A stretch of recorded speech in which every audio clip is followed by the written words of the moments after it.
किसान संगठनों की जो याचिकाएं कानूनों को लेकर सुनवाई चल रही है सुप्रीम कोर्ट में, उस संबंध में हमसे किसान संगठनों की तरफ से एफिडेविट मांगा गया था, जो हमने एफिडेविट आज फाइल कर दिया है। अभी उसमें साफ तौर पे कहा गया है गणतंत्र दिवस 26 जनवरी की परेड के लिए हमारे किसान संगठन पूरी तरह से शासन प्रशासन से सहयोग करेंगे और उनके साथ होंगे। किसी भी तरह की अशांति की प्रवृत्ति हमारे संगठनों की जो कार्यकर्ता हैं उनमें नहीं है।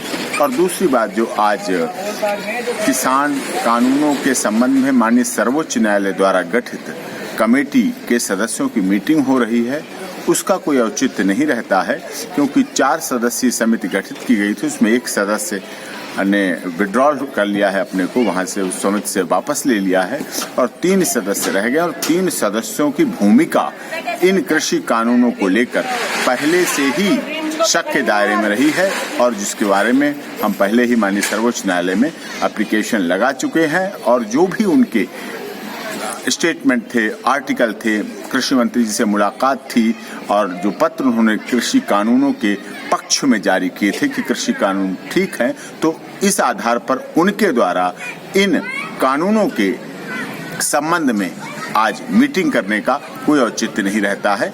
इसलिए अब नई कमेटी गठित होगी और नए लोग होंगे तो उसका औचित्य बनता है। उसमें तो किसान संगठन शामिल होने की सोच सकते हैं। इन लोगों के समक्ष हमारे कोई भी किसान संगठन उसमें शामिल होने के बारे में बिल्कुल नहीं सोच सकते हैं।